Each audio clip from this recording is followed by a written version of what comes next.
Hello दोस्तों, आपका हमारे यूट्यूब चैनल में बहुत बहुत हार्दिक स्वागत है। आज मैं आपको कह सकते हैं क्लास 12 की हिंदी की एक कहानी के बारे में पढ़ाने वाला हूं जिसका नाम पंचलाइट है। ये पंचलाइट क्लास 12 में कह सकते हैं मैक्सिमम 5 नंबर का आता है। चलिए अपनी हम कहानी को स्टार्ट करते हैं और एकदम सरल और आसान भाषा में सीखते हैं। अगर इसको जितना हमने लिखा है उसको आप लिख भी देते हो तो मैक्सिमम 5 नंबर आपका फिक्स है। चलिए देखते हैं।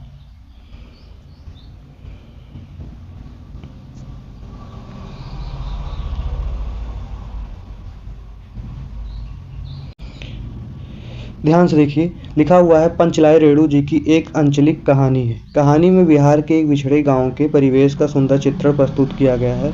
महतो टोली में अशिक्षित लोग हैं। उन्होंने रामनवमी के मेले में पेट्रोल खरीदा जिसे वे पंचलेट कहते हैं। सीधी सी बात है, पंचलेट कह सकते हैं रेणु जी की अंचलिक कहानी है और कह सकते हैं एक बिछड़े गांव की कह सकते हैं परिवेश के सुंदर चित्रण किया गया है। महतो टोली एक है और कह सकते हैं अशिक्षित लोग हैं। उन्होंने रामनवमी के मेले में पेट्रोल मिक्स खरीदा है जिसे वे पंचलेट कहते हैं। पंचलेट को ये सीधे साधे लोग सम्मान की चीज़ समझते हैं। पंचलेट के को देखने के लिए टोली के सभी बालक और औरतें मर्द इकट्ठे हो जाते हैं।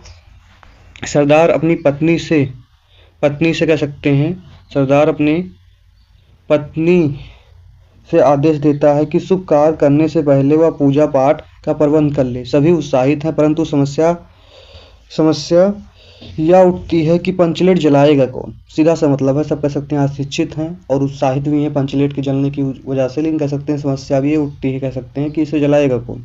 तो आपको पता होना चाहिए सीधे साधे लोग पेट्रोमैक्स को जलाना भी नहीं जानते थे। इस टोली में गोधन नामक एक युवक है।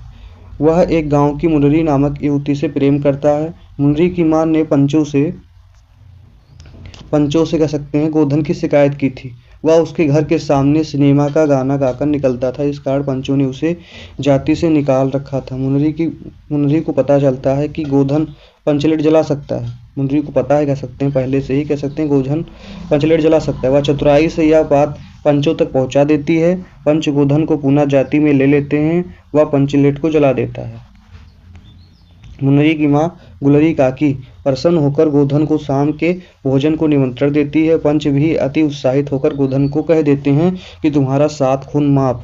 खूब गाओ सलीम का गाना। पंचलाइट की रोशनी से लोग भजन कीर्तन करते रहते तथा उत्साह मनाते हैं। सीधी सी बात है, कह सकते हैं कि जो गोधन होता है मुनरी को देख के सिनेमा का गाना गाता है और जब कह सकते हैं पंचलेट वो जला देता है तो गुलरी काकी भी कह सकते हैं जो मुनरी की माता जी हैं उसको कह सकते हैं खाने में शाम को बुला लेती हैं।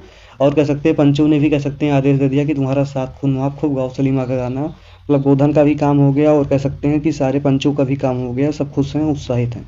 हमारा वीडियो आपको कैसा लगा कमेंट करके बताइए।